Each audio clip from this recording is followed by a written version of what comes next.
इदं सुरूपं तथा वा कलत्रं यशश्चारुचित्र धनं मेरुतुल्यम् मनश्चेन लग्नं गुरोरङ्घ्रिपद्मे ततः किं ततः किं ततः किं ततः किम्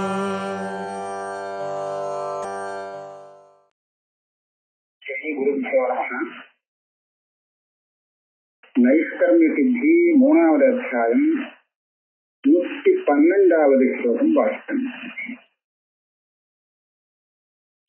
அதனுடைய அவதாரிகை யஸ்மாத் அவித்யா பிரசித்தைவ அவித்யா சத்பாவ சித்தி அத்தः ஆத்மவஸ்து விருத்தானுரோதேன ந கதஞ்சனாபி தத் சம்பாவனாபி அஸ்தி யதா ஆஹ.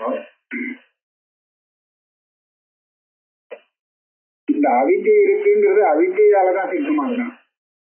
இங்க பிரமாணத்தை வச்சுட்டு போய் பார்த்தா அவித்யை சித்தமாகாது.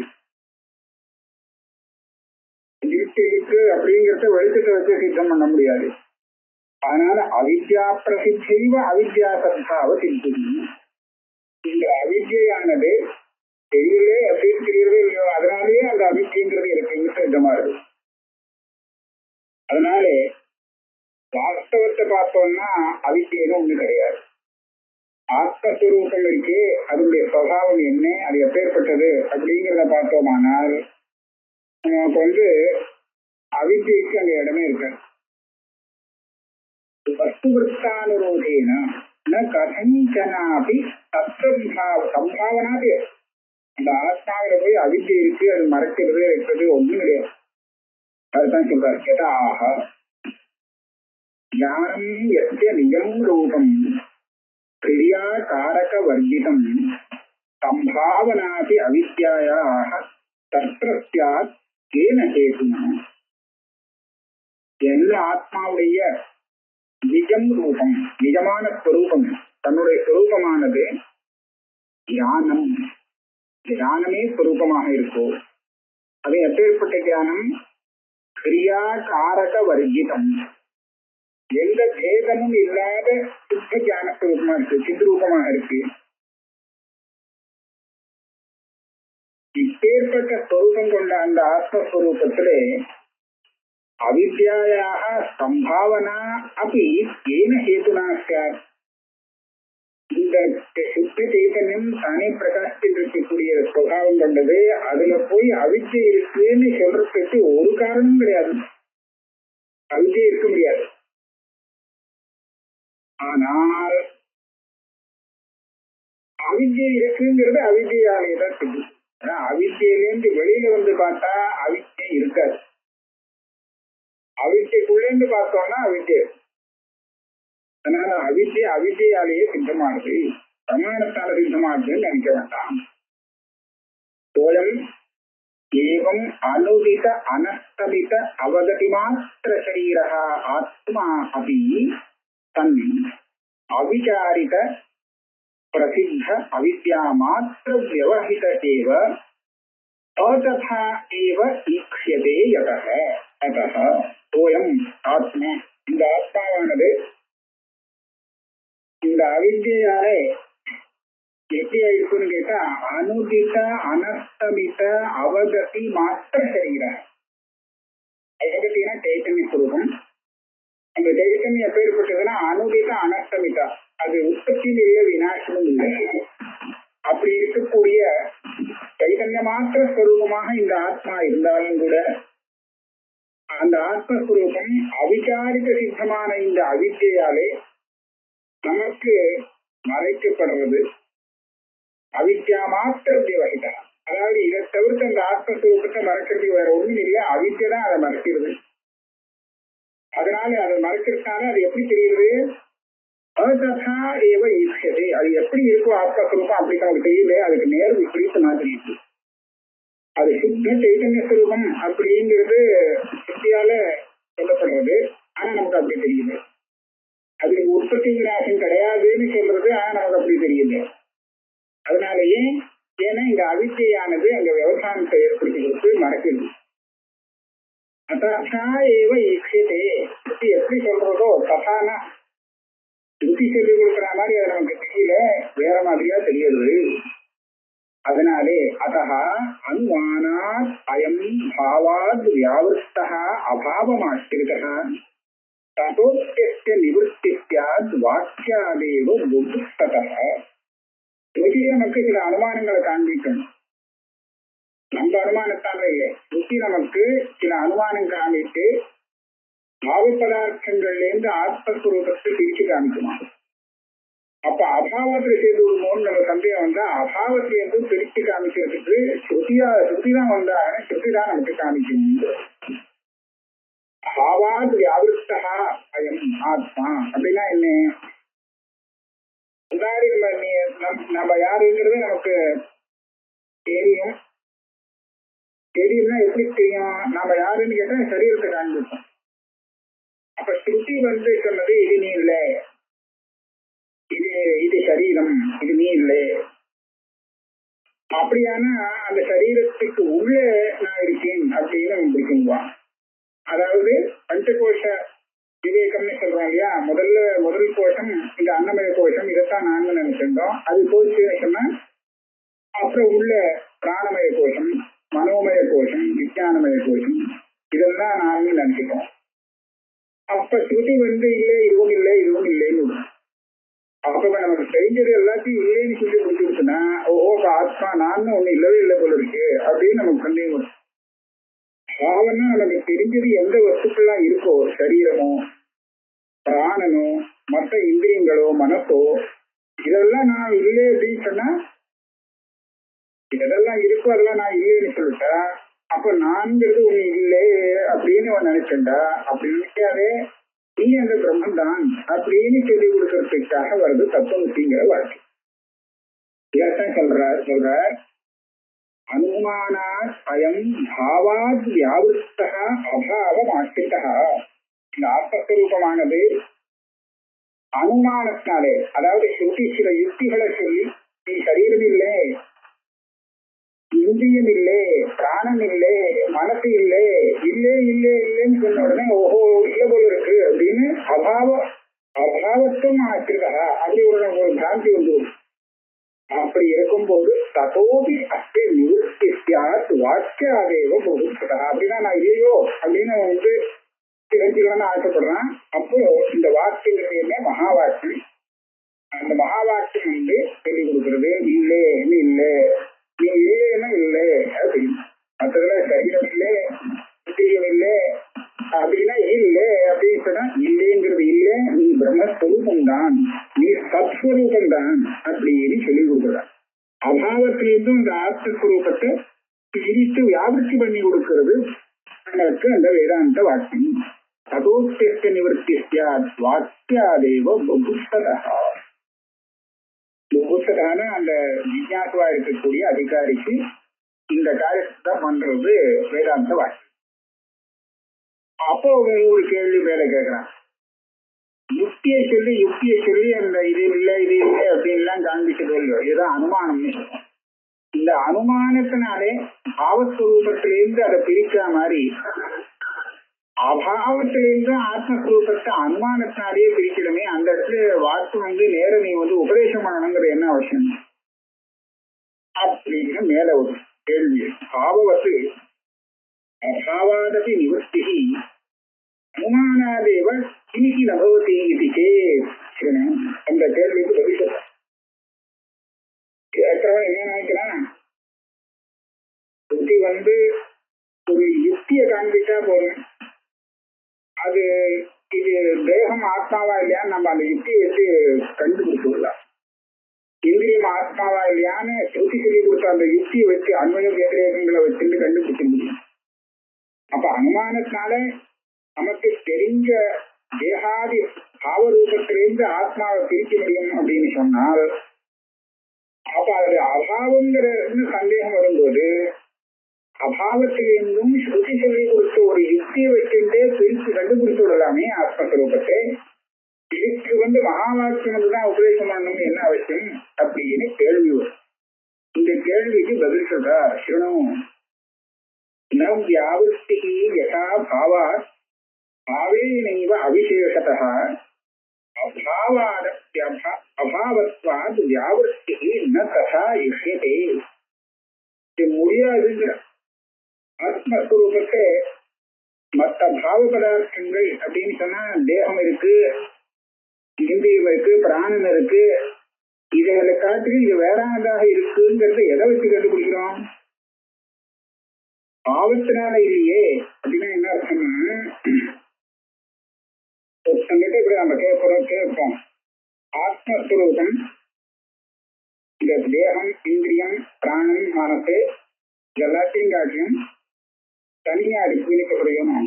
ஏன் அப்படி எதை வச்சு சொல்ற அப்படின்னு கேட்டா, அவ ஒருத்தனை இப்படி பதில் சொன்னான், ஏன்னா அது இருக்கும் இல்லையோ அதனால அப்படி ஒத்துக்க முடியுமா? அது இருக்குங்கிறதுனாலே வேறன்னு சொல்ல முடியுமா? தேகத்தை காட்டிலும் தேகமும் தான் இருக்கு, இந்திரியமும் தான் இருக்கு, பிராணம் இருக்கு, எதெல்லாம் இருக்குன்னு தெரிகிறதோ அதை காட்டி இது வித்தியாசப்படுத்துறது இருக்கிறதுனால அது வித்தியாசப்படுறது, பாவமான பாவ பதார்த்தமானதுனால அது வித்தியாசப்படுறதுன்னு சொல்ல முடியுமா? அது சொல்ல முடியாது. இதை காட்டிலும் பின்னமாக இருக்குங்கிறதுக்கு வேற ஒரு காரணத்தை தான் காண்பிக்கணுமே தவிர, இது பாவமாக இருக்குங்கிறதுனாலே இத அதை காட்டிலும் பிரித்து புரிஞ்சிக்க முடியாது. நவ்யாவிருத்தி யதா பாவாத் பாவேனைவ ஏன் அவிசேஷதா.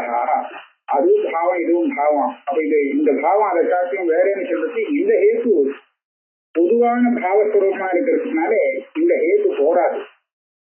அப்ப அதே மாதிரி அபாவாதபி அபாவத்வா வியாவிருத்தி ந தசேஷ்யதே. ஆத்மா அபாவம் கிடையாது அப்படிங்கிறதுக்கு என்ன ஹேத்து சொல்றது? ஏன்னா அது இல்லையே அப்படின்னு சொல்லலாமா? இது தப்பா போயிடும் இந்த ஹேத்து. இது இல்லைங்கிறதுனால அந்த அபாவத்தை காட்டிலும் வேற அப்படின்னு சொன்னாலே அது அபத்தம். ஏன்னா அபாவத்துவத்தை வச்சுட்டு நீ அபாவத்தை காட்டிலும் வேற அப்படின்னு சொன்னா அது மகா தப்பு. எதிர்த்தாப்புல இருக்கிற கட்டம் இருக்கே, கட்டத்தை பார்த்து இது கட்டமே கிடையாது, இது கட்டம் இல்லை, ஏன் ஏன்னா கடமாக இருக்கிறதுனாலே அப்படின்னு சொல்லலாமா? இது தப்பா தெரியுது, எல்லாருக்கும் தப்பா தெரியும். அதனாலே அபாவத்தை வச்சுட்டு அபாவத்திலிருந்து பிரிக்க முடியாது, பாவத்தை வச்சு பாவத்திலிருந்து அது வேறுன்னு சொல்ல முடியாது. அப்ப வேற காரணங்களை கொடுத்துதான் பாவத்திலிருந்து அதை பிரிக்கணும். அப்போ அதே மாதிரி ஆத்மா அபாவஸ்வரூபம் அப்படின்னு சந்தேகப்பட்டாங்கன்னா இல்லை அபாவஸ்வரூபம் இல்லை அப்படின்னு சொல்றதுக்கு அவன் பாவஸ்வரூபனை திருப்பி சொல்லலாமோ? அப்படி சொல்லக்கூடாது. அதுக்கு ஸ்ருதி இந்த ஸ்வரூபம்னு சொல்ல சொல்லணும். நமக்கு இதெல்லாம் அதாவது பாவம்னு சொன்னா தார்க்கிகள் நமக்கு பாவம் அபாவம் ரெண்டா பிரிச்சு கொடுக்குறாரு இல்லையா?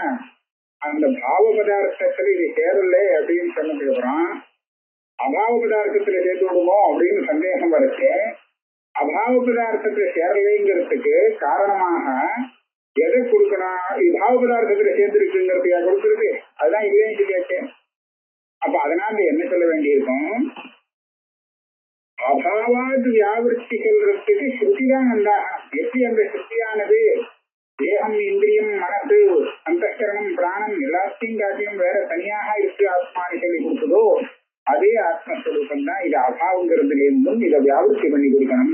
அதே வேதாந்த வாக்கியம் தான் இதை பிரித்து சொல்லி கொடுக்கணும். ஏதோ ந அனுமானேன வியாவித்த அசேஷ கிரியாகாரக பலாத்மனி ஸ்வராஜ்யே அபிஷேக்தும் சக்கியதே. இந்த ஆத்மஸ்வரூபத்துக்கு இந்த ஞானத்தினால ஒரு ராஜ்யாபிஷேகம் பண்ணி ஸ்வராஜ்யத்துல அபிஷேகம் ஆகும். ஸ்வராஜ்யத்துல அபிஷேகம்னு சொன்னா எப்பேற்பட்ட ஸ்வராஜ்யம்? இது வியாவித்த அசேஷ கிரியாகாரக பலாத்மா. இந்த ஸ்வராஜ்யம் அதாவது ஒரு கிரியும் இல்லை, காரகம் இல்லை, அதனால வரக்கூடிய பலம் இல்லை. இந்த பேதம் கிரியா காரக பல பேதமே இல்லாத ஆத்மஸ்வரூபம். இது எதுவுமே இல்லாத ஆத்மஸ்வரூபத்துல அதுதான் ஆத்மஸ்வரூபம் தான் ஸ்வராஜ்யம். அந்த ராஜ்யத்துல இவனை அபிஷேகம் பண்ணி உட்காந்து வைக்கணும். மூச்சுவன் இதை உட்காந்து வைக்கிறதுக்கு எதனால முடியும்னு சொன்னா அனுமானத்தினால முடியாது. அனுமான அனுமானத்தினால வந்த பரோட்ச ஞானம் இருக்கே, அந்த பரோட்ச ஞானத்துக்கு அந்த சாமர்த்தியம் இல்லையே. இவனை முக்தராக்கி விடுறதுக்கு அதுக்கு போராத சக்தி. அப்ப என்ன பண்ணணும்? தஸ்மா அவித்யா நித்ரயா சோயம் பிரசுப்தோ துர்விவேகயா பாவ அபாவம் ஏகாசின்யா திருப்தியைவ பிரதிபோத்தியதே. இவனை தூங்கிட்டு இருக்கிற இவனை திருப்திதான் கலப்பி விடணும். அவித்யா நித்ரயா சோயம் சுத்தகா பிரசுப்தகா. இவன் அவித்திங்கிற அந்த நித்திரையாலே அந்த நித்திரையில நல்லா தூங்கிடுறான். அவித்தை எப்படி இருக்கு? துர்விவேகம். இது பாவமா அபாவமா என்ன விசாரம் பண்ணாலும் அவித்தையிலேயே போய் நின்றுடுறது. இதை கரெக்டா சொல்ல முடியல. அப்படி இருக்கும் போது இந்த நித்திரையிலேருந்து இவனை வெளிக்கொண்டு வரணும், இவங்க எழுப்பி விடணும் அப்படின்னு சொன்னா இந்த நித்திரையை வச்சுட்டே எழுப்ப முடியும். சொப்னத்துல உள்ளவனை எழுப்புறதுக்கு சொப்னத்துல எழுப்பினா போதுமா? போராது இல்லையா? அப்ப சொப்பனத்திலேருந்து வெளியில வந்தவன் எழுப்பணும். இன்னும் தூங்கிட்டே எழுப்பிட்டேன் அப்படின்னு சொன்னாக்க அது போராது. அப்ப அதே மாதிரி வித்யா நித்திரையாலே தூங்கிட்டு இருக்கக்கூடிய இந்த ஆத்மஸ்வரூபத்தை அவித்தைக்குள்ளேருந்தே இருக்கு, அதுக்குள்ளேயே வேலை பண்ணிட்டு இருக்கக்கூடிய பிரமாணத்தை வச்சுன்னு எழுப்ப முடியாது. அனுமான பிரமாணத்தால இவனை எழுப்ப முடியாது. அதனால திருப்திதான் இவனை எழுப்பியாகணும். என்ன சொல்றது? பாவ அபாவ விராசின்யா. இந்த ஆத்மஸ்வரூபம் பாவத்துல சேருமா அபாவத்துல சேருமா அப்படின்னு கேட்டா இது ரெண்டுமே சேரா இருப்பாங்க. பாவ அபாவ விராசின்யா. நீ சொல்ற பாவமும் இல்லை அபாவமும், நீ சொல்ற அபாவமும் இல்லை, இது தனி சுரூபமாக்கும் அப்படின்னு சொல்லக்கூடிய அந்த ஸ்ருதி இருக்கு. அதுதான் இவனை அந்த பெரிய அவித்யா நிதிரையிலிருந்து வெளியில கொண்டு வந்து விடுறது. ஸ்ருதி இவ பிரதிபோதிக்கிறது. அர்த்தம் கேட்டுட்டு பூர்வபக்ஷி கேட்கிறான்.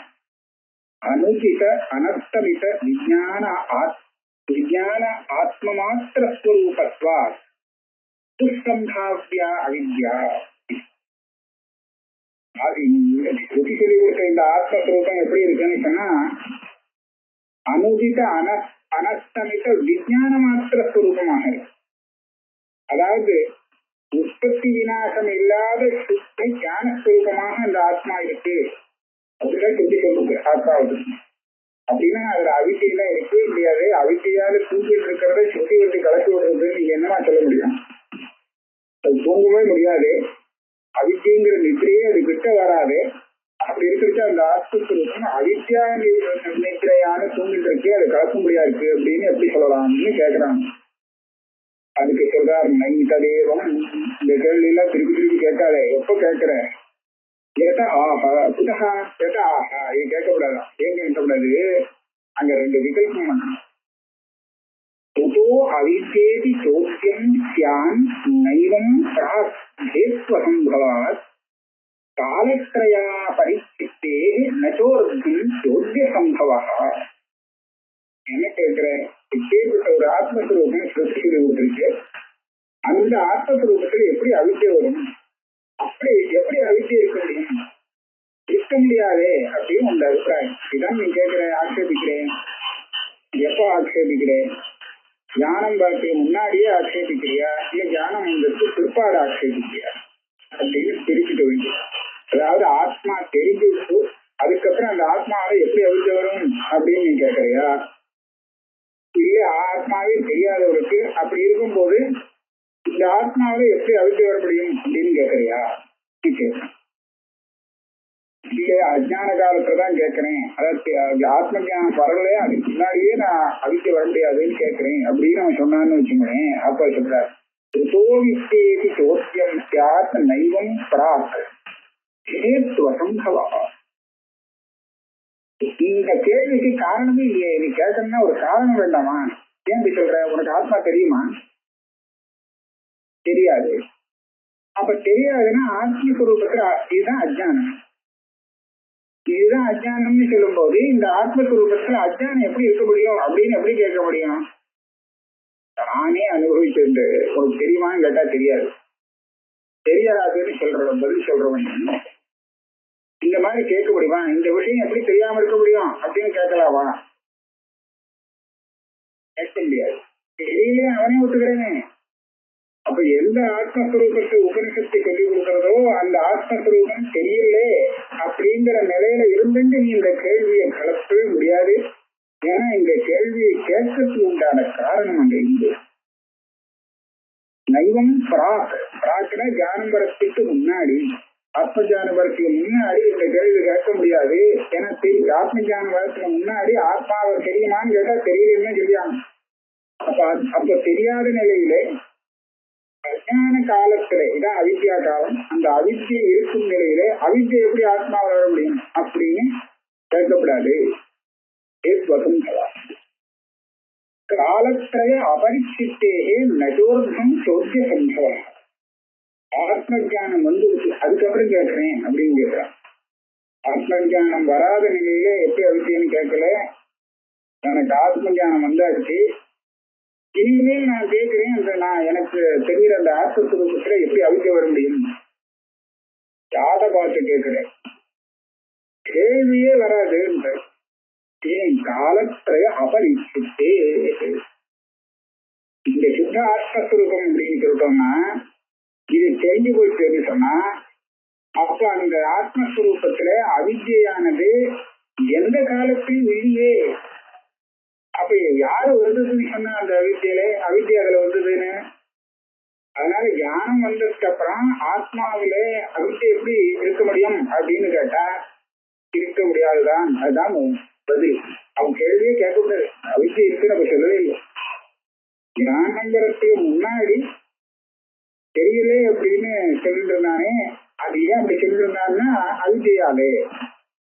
ஞானம் வந்ததுக்கு அப்புறம் பார்த்தோம்னா அவித்யா இல்லை, ஏற்கனவே இருந்தானா இதே தான் சொல்லும். நியாயமா தோன்றது. அது ஒரு கேள்வி நமக்கு. முன்னாடி கேள்வி கேட்டா உனக்கே தெரியுது அவித்யா இருக்கு அதனால கேட்காதீங்க. ஞானம் வந்ததுக்கு பிற்பாடு கேட்டா அதெல்லாம் இல்லவே இல்லையே, நீ கேள்வி எப்படி கேட்கிற அப்படின்னு அங்கேயும் அடிச்சுட்டு இருக்கிறார். இது நியாயமான பதிலா. இங்க என்ன சொல்லலாம், ஞானம் வரதுக்கு முன்னாடி இருந்தது, ஞானம் வந்ததுனால அது சொல்லுது அப்படின்னா நீங்க பதில் சொல்லணும். அவித்யா ஆத்மஸ்வரூபத்துல உண்டா இல்லையா அப்படின்னு கேள்வி கேட்டா நீங்க எப்ப வேணாலும் கேளு. ஞானம் வரத்துக்கு முன்னாடி கேட்டாலும் சரி, ஞானம் வரத்துக்கு பின்னாடி கேட்டாலும் சரி, ஒரே மாதிரியான பதில் சொல்லுவேன். ஞானம் வரத்துக்கு முன்னாடி அவித்யா இருந்தது, ஞானம் வந்த பிற்பாடு அவித்யை இல்லை அப்படி சொல்றத வச்சுட்டு பதில் சொல்றது 3 காலத்தையும் இல்லை அப்படின்னு யாரு சொன்ன அவித்யா இருக்கு ஆத்மாவிலேன்னு அப்படியா கேள்வி கேட்பா? அப்படிதான் கேட்டாங்க இந்த இடத்துல. ஏன் அப்படின்னு கேட்டா இதுக்கு நல்லா திருஷ்டாந்தம் பாருங்க.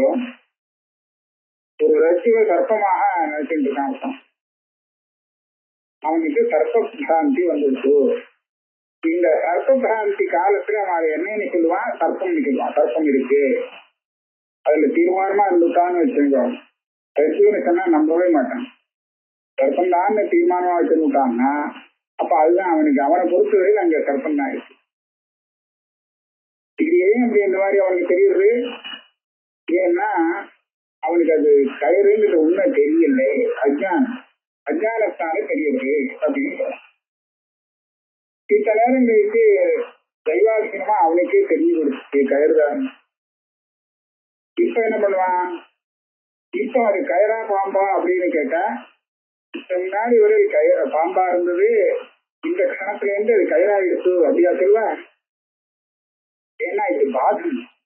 இப்ப அவன் என்ன சொல்றான், ஏற்கனவே பார்த்ததே தப்பு, அங்க பாம்பே கிடையாது, இந்த கயிறே தான் அப்பவும் இருந்துச்சு இப்பவும் இருக்கு, அது தெரியாதமா அந்த பாம்புன்னு சொல்லி ஏமாந்தேன் அப்படின்னு தான் காரணமே தவிர இதுக்கு முன்னாடி பாம்பு இருந்தது இப்ப போயிட்டு இப்போ கயிறு தான் இருக்கு அப்படின்னு சொல்லவே கூடாது.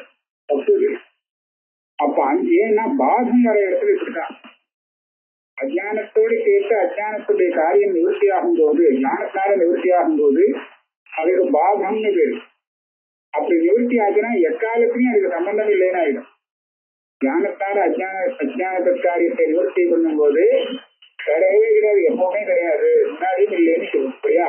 அதுதான் அந்த சர்ப்பத்துடைய கதி. அதே மாதிரி ஆத்மாவில இந்த அவித்தை இருக்குன்னு எப்ப சொல்லலாம்னா இந்த அவித்தைக்குள்ள இருந்து பேசலாம். ஆத்மாவை பத்தி தெரியல, அவித்தை மறைக்கிறது, அதனாலதான் தெரியல அப்படின்னு எப்போ சொல்றது? அவித்தைக்குள்ள இருந்து பேசலாம். எப்போ தத்துவ ஜானம் வந்துருக்கோ, அவித்தை போயிட்டோ, அப்போ பேசலாமான்னா முன்னாடி அவித்தை இருக்கு, இப்பதானே ஞானஸ்தானம் போச்சு அப்படின்லாம் கேட்டா ஞானம் அவித்தையே கிடையாது. ஆத்மஸ்வரூபத்தில் எப்படி அவித்தை வர முடியும்? இவ்வளவு பழிச்சுட்டு சுப்பிரகாசமா இருக்கக்கூடிய அந்த ஆத்மஸ்வரூபத்துல சந்தேகம் இல்லாமல் காட்சிக்கு எப்போதும் காட்சிட்டு இருக்கக்கூடிய அந்த ஆத்மஸ்வரூபத்துல எப்படி அவித்தை வர முடியும் அப்படின்னு கேட்டா முடியாதுதான். அதனால அப்ப கேள்வியே வராது. இதோ அவித்யேதி சோத்யம் ஸ்யான் நைவம் பிராக்ஷேத்வசம்பவா காலத்ரயா பரிச்சித்தே நச்சோர்த்வம் சோத்ய சம்பவா. ஞானம் வரக்கு முன்னாடியும் இந்த மாதிரி ஒரு ஆட்சேபம் பண்ண முடியாது. ஞானம் வந்த பிற்பாடும் அதை பற்றி கேட்க முடியாது. யஸ்மாத் தத்துவமஸ்யாதி வாக்கியமேவ ஆத்மனः அசேஷாம் அவித்யாம் நிரன்வயாம் அபனுததி தஸ்மாத். அப்ப வேற வழியில் இந்த அவித்தியை போக்குறதுக்கு ஒன்னே ஒண்ணுதான், தத்துவமஸ்யாதி வாக்கியம். அந்த மகா வாக்கியம் ஒண்ணுதான் நம்மளுடைய அவித்தியை நிவர்த்தி பண்ணி கொடுக்க முடியும். நிவர்த்தினா எப்படி நிவர்த்திக்கணும்? ஆத்மனஹா அசேஷாம் அவித்யாம் நிரன்வயம். கொஞ்சம் கூட காட்சி இல்லாமல் அந்த அவிதியை நிவர்த்திக்கணும். அவிதியுடைய சின்ன சமஸ்காரம் கூட கிட்ட கூட அதுக்கு இடம் கொடுக்கூடாது. அப்படி அந்த அவித்தியை நிரன்வயமா விநாசம் பண்ண அதுக்கு வாக்கியம் தான் வேணும். அனுமானாதி பிரமாணத்தால யுக்தியாக தெரிகின்றாலாம் போராது. தஸ்மாத் அத்தாதமம் அநாதிருஷ்ய பிரமாணம் சதசீதி ஏ புகுஸ்தந்தே அந்யதः புரியுஷ்டே அக்ஷணாபி கிரதவேதனம். அந்த கிட்ட சில பேர் அப்படி இருக்கா, அவ இந்த வாக்கியத்துக்கு மரியாதை கொடுக்காமல் இந்த ஆத்மஸ்வரூபத்தை வேற யுக்தியாலேயே அழகா புரிஞ்சு கொள்ள முடியும் அப்படின்னு நினைக்கிறாளாம்.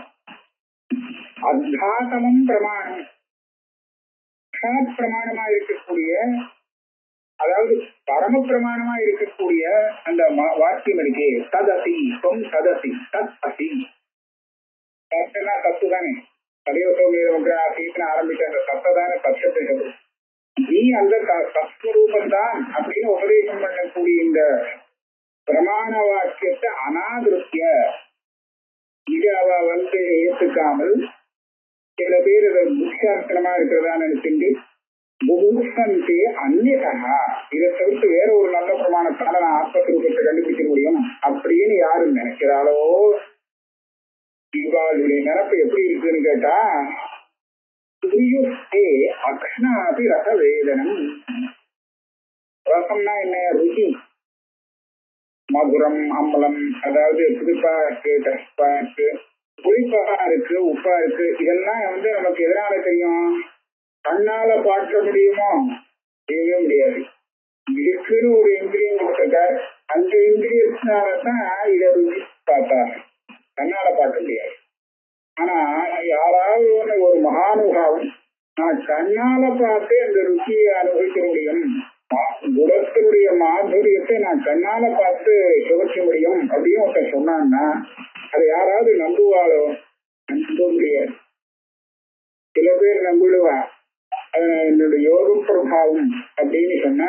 சில பேர் இந்த தார்க்கிகால சொல்றேன், இப்ப உள்ள நிலையை சொல்லல. தார்க்கிகாவுக்கு யோகஜ தர்மம், யோகஜ தர்மத்தால ஒரு பிரத்யட்சம், அலௌகிக பிரத்யட்சம்னு ஒரு பிரத்யட்சம் ஒத்துருக்காங்க. அதாவது யோகாபியாசம் பண்ணி அதனால இவனுக்கு ஒரு தர்மம் அது இவனுக்கு அலௌகிகமான பிரத்யட்சத்தெல்லாம் உண்டாக்கி கொடுக்கணும். அப்படி இருக்கும்போது மற்றவாளுக்கு கண்ணுக்கு தெரியாத விஷயங்கள், மற்றவாளால கண்டுபிடிக்க முடியாத விஷயங்கள்லாம் இவனுக்கு பிரத்யட்சமாயிடும். இந்த யோகிக்கு யுக்தகா யுஞ்சானகா நம்ம யோகியில 2 பேரும் பேதம் பண்ணி, அந்த யுக்தங்கிறது ரொம்ப சக்தி சித்தமானவன், யுஞ்சானகாங்கிறது யோகாபியாசம் பண்ணிட்டு இருக்கிறவன். 2 பேருக்குமே அந்த யோகாபியாச பிரபாவத்தாலே அபூர்வ விஷயங்கள்லாம் தெரியும் அப்படின்னு சொல்றான். மீமாம்சகால் அதை ஆட்சேபிக்கிறான். யோகாபியாசம் பண்ணினாலே அதனால ஏற்படக்கூடிய ஒரு விசேஷ சக்தியாலே இவனுக்கு சில விஷயங்கள் தெரியும்னு ஒத்துக்கலாம், இல்லைன்னு சொல்ல முடியாது. நான் இங்கே இருந்து இவ்வளவு தூரம் தான் பார்க்க முடியும், என் கண் பார்வைக்கு இவ்வளவுதான் தூரம் போக முடியும். ஆனா இந்த யோகாபியாசம் உள்ளவனுக்கு இதை விட பல மடங்கு தூரத்தை போய் இருக்கக்கூடிய வஸ்து பார்க்கறதுக்கு சக்தி வரலாம். அதே மாதிரி நம்ம காதுக்கு இவ்வளவு தூரத்துல போயிச்சுன்னா காதுல வரும். யோகாபியாசக்காரனுக்கு 100 மைல் தள்ளி அங்க போயிச்சுனாலும் காதுல விடும் அப்படின்னு வேணும்னா சக்திய சொல்லலாம். அதுக்காக எதனாலும் தெரியவே முடியாதோ அதெல்லாம் கூட அவனுக்கு பிரத்யட்சமா தெரியும் அப்படின்னு சொல்றது தப்பு. ரூபே ரோத்திர விருத்திதா. நாங்கெல்லாம் கண்ணால ரூபத்தை பார்க்கிறோம், காதால சத்தத்தை கேட்கிறோம். இந்த யோகாபியாசம் பண்ணி அதனுடைய பிரபாவத்தினால நம்ம காதாலேயே ரூபத்தை பார்க்கிறான் அப்படின்னு சொல்ல முடியாது. எत्रापि அதிசயோ திருஷ்டா வார்த்த அனதிலங்கனா தூர சூக்ஷ்ம அதிருஷ்ட உச்சா. ரொம்ப தூரத்துல இருக்கிறத பார்க்க முடியும் யோக தர்மத்தினாலே. பரம சூக்ஷ்மமான விஷயம் நம்ம கண்ணுக்கு தெரியாத போகலாம், அதெல்லாம் அவளுக்கு தெரியும் அந்த யோக சக்தியாலே. இதைத்தான் பண்ண முடியுமே தவிர நரூபே ரோத்திர விருத்தி தான். அவனுடைய காதே ரூபத்தை தெரிவிக்கும், கண்ணே சப்தத்தை தெரிவிக்கும், ரசத்தை தெரிவிக்கும் சொல்றாரு அப்படின்னு மீனாம்சக்காக அவ சிந்திச்சிருக்கா. அதாவது பாதி சிந்திச்சிருக்கா அந்த யோக சக்திய. அந்த விதத்துல ஏன்னா அது சம்பவிக்காது, அதை மனசுல வச்சுட்டு அதன்படி சொல்றார். அக்ஷனாதி ரசவேதனம் பொய்யும், கண்ணாலேயே விதித்து பார்க்கிறா.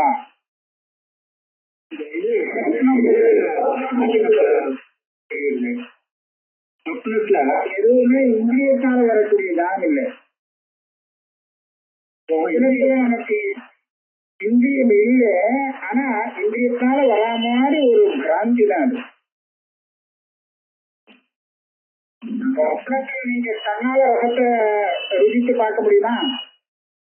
முடியாது. ஏன்னா அந்த சொப்பனம் ஜாகரிகத்துல எப்படி பழக்கப்பட்டிருக்கோ அந்த சம்ஸ்காரத்தால வரக்கூடியது.